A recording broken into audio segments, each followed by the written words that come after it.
আমরা ৭১-এর স্বাধীনতা যুদ্ধকে কলঙ্ক মুক্ত করে আমি চাষিবাদের দলের বাইরে গিয়ে এখন ৭১-কে সার্বজনীন করতে সক্ষম হয়েছি।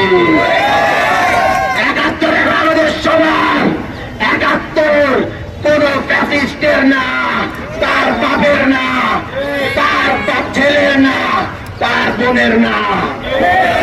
৭১ আর কোন দলের না।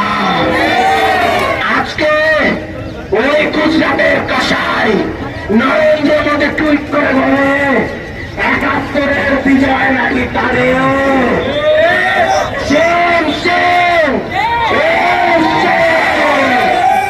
আরে মোদী, তোর হাতে তো গুজরাটের রক্ত লেগে আছে। তুই এক বড় হত্যাকারী, আরেক বড় হত্যাকারী।